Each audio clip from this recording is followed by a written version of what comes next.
Growth. What is it and how does it work? I'm going to share my screen so that I can show you some interesting numbers around compound growth and how it works. Let's assume that this person is in their 20s and they are contributing $113 per week into an investment account. Obviously, if the investment account is super, then the tax benefits will be compounding to that growth a lot quicker because super is taxed at a much lower marginal rate, for example, than the investor in their own name. But for purposes of this example, I want to show you how compound interest works and the consequence of starting early. This investor is investing $113 per week for 10 years, and the growth rate is 10%.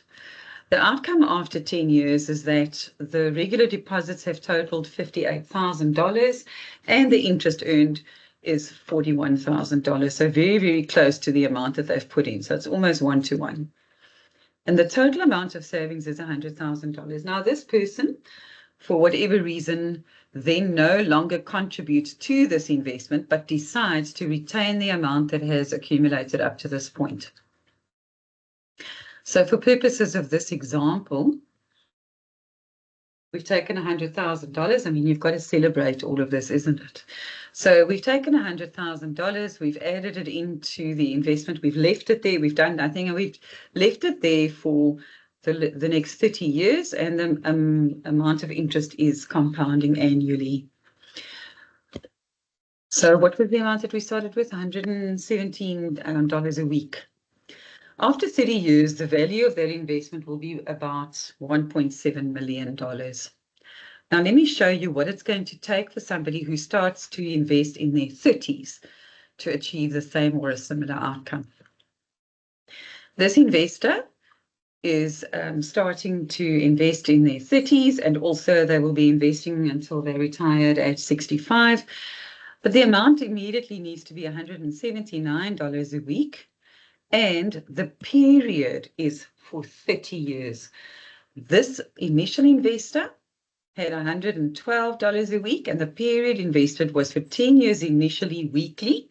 So in other words, had a cash flow consequence, and the rest of the money was just lying there accumulating the growth.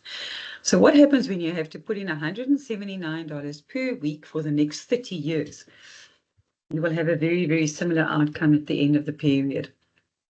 That is why it is important when you are looking at investing to start early and consider whether it's more important to, I don't know, buy all those coffees, or whether you can afford to take $113 a week and put that aside for future you. I hope you find that helpful. For more of this, press subscribe, press like, and follow me. Talk soon.